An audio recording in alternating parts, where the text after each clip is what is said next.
Los Angeles, I'm Jenny Taft, here with Skip Bayless, Shannon, Sharpe. Good morning, guys. Good morning, Jenny.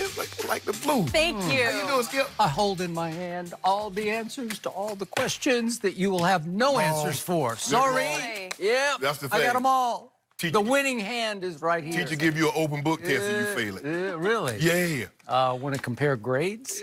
Yeah, I've been working. You tell I've been working out lately. Look at that. Yeah. It's a little tight. I know. Somebody needs a little diet. Yeah. I don't know. Maybe somebody needs to cut back on the calories I a did little bit. bench 405. Really? Yeah. And that gets you where?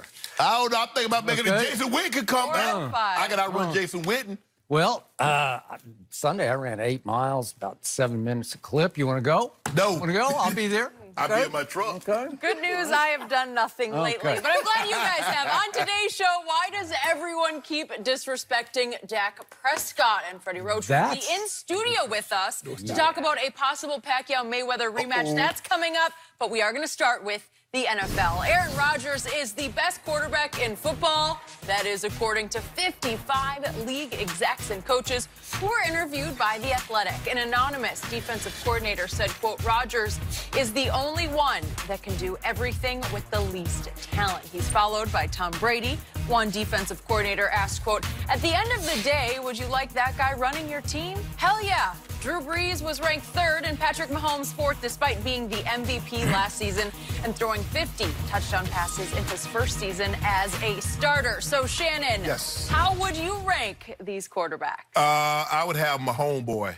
number one, Skip. Really? Because I believe he and Peyton Manning are the only two guys to go 5,050. 5,000 passing yards, 50 touchdowns in a single season. He just had one of the most unbelievable seasons for a quarterback, and as Jenny mentioned in the read, in only a second year starting. Prior to that, he only had one start, and that's why it made it very easy for them to move on from check down Alex Skip.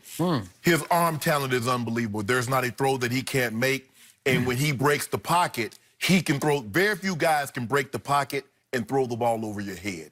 He can break, contain, and throw the ball over your head. He can fit the ball into small windows. He's very improvisational.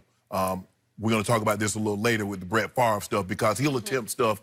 No, the quarterback, the play that we're running right now where he throws the ball with his left hand. He's rolling to his left. He's a right-handed quarterback. He changes hands and flips it to Tyreek Hill.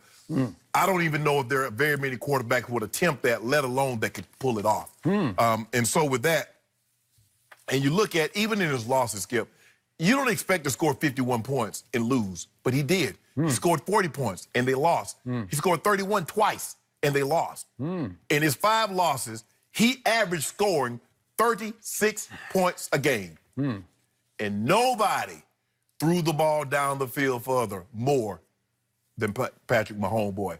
So with that being said, Skip Bayless, I have my homeboy number one, Aaron Rodgers number 2, and I have you go Tiny Tom. What's his name? Tiny Tom Terrific. Number 3. Tiny Tom, the guy who's 6'4". I don't get up about that. I'm just saying my homeboy should be number 1 coming off the season in which he just had. He just proved he's the baddest man going right now. Really? Yes. And he won how many playoff games? He won 1.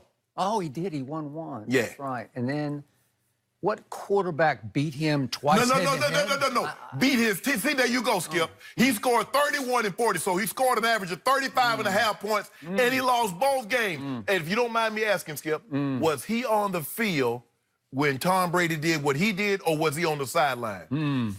Okay. You know, this whole notion just wears me out. Why did it wear you out? Because it is a sad joke that all of these ratings don't have Tom Brady number 1 because your eye test should have told you last year he is still easily the best quarterback playing the game. We're talking about actually playing the game of football. Who continues to play it at the highest level, deepest into the playoffs? Number 12 in Foxborough. It's not even close. And I know people get worn out of Tom Brady, and I appreciate that. I respect that. I honor that. But people need to honor him because there's still Pro Football Focus. It's the only one of these rankings. It came out just yesterday, and it breaks it way down with second, third level film study, and it says that Tom Brady is still the best quarterback going. And if I can just throw out a couple of numbers from Pro Football Focus here, it says that his passing grade on passes with 1 step of separation over the last 3 years leads all quarterbacks. So it's deadly accuracy. If you have 1 step of separation, he will hit you in the hands and it will be caught. Chip, he throwing to running backs and Julian Edelman. Right. Does it work? Yeah, it really works because he won another Super Bowl, his 6th just last year. And here's another note from Pro Football Focus. He picked up his biggest chunks late in tight games. That's over 1,000 yards passing on just 107 attempts. That's 10 yards completion per attempt. That led all quarterbacks in clutch time throws last year. Led all quarterbacks who qualified in clutch time throws. 10 yards per attempt from Tom Brady. Does clutch time matter to you, Mr. Sharpe? I probably think it does. So my biggest problem with Patrick Mahomes is it? It's what I read here in Mike Sando's breakdown in The Athletic.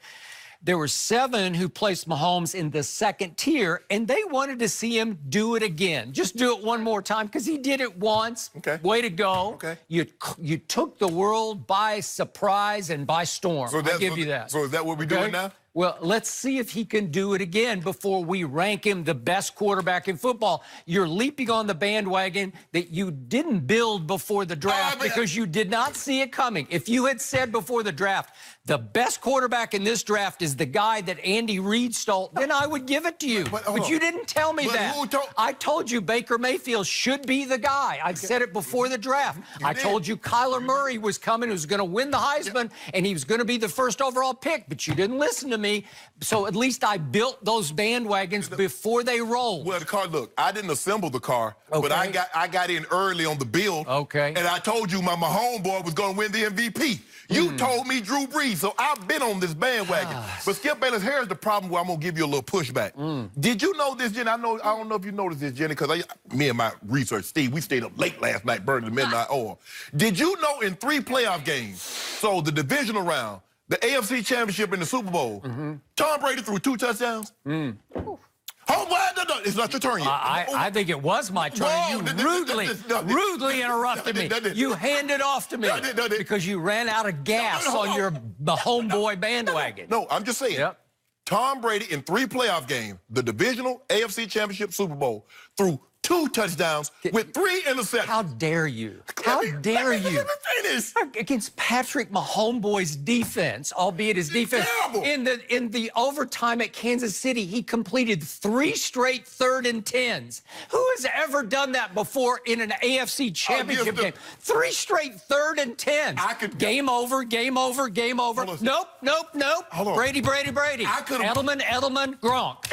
At worst case, against that defense, I'm going 1 for 3, and on a good day, you catch with the shoulder warm up, I'm going 2 for 3. And how about the game? How about the game you picked the Chargers to win at Foxborough? You picked it. Did you not pick it? Guess what Brady did in that game? 34. Let me get it right. 34 of 44 for 343 and a QBR of 87. Skip. What? Skip. That's outrageous. It was 41 to 14 before you could look up. That's 1 game. Well, I just gave you 2 games. No. Hold on. Are you going to mention those 2 interceptions that he threw in Kansas City? One of them in the red zone? Who won the game when it was time? See, now all of a sudden. In the 4th quarter and overtime of that game, Tom Brady threw for 180 yards at Kansas City in the cold. It was all-time outrageous. I'm glad it was only cold on Tom Brady's sideline. It was a nice toasty. Was he the visiting? Yeah, he was the visiting team. Skip, all I'm saying is that Tom Brady has a top 5 rushing attack in the playoffs. If you don't mind me asking, who led the playoffs in rushing? What team? Yeah, I've been telling you that all along. You keep telling me Dallas is dependent on Zeke. I said, well, Brady's got a rushing game, too. Whoa. I'm just asking a simple question. It's what they do. Now, they do it by committee, although Sony Michel was pretty good. All I'm asking. Okay, Do good. they have a top 5 rushing attack? Simple yes or simple no? Do they have a top 10 defense? A simple yes or a simple no? A top 10-ish? They were number 7 in scoring. Yeah, they were kind of mediocre last year. There was the number 7th ranked scoring defense, Skip. All right. Where was but Kansas City? It wasn't one of Belichick's better defenses. You would say that. They held the number 1 offense in football, scoring offense, to 3 points. And you say that wasn't one of Belichick's crowning achievements. Who controlled the game? Oh, because they controlled the football. The offense did. It doesn't. Who won time of possession? Brady's offense. Skip, it doesn't. It was masterful. Skip, it doesn't matter if you have the ball a little or a lot. What do you do with it when you have it? The Rams didn't do anything when they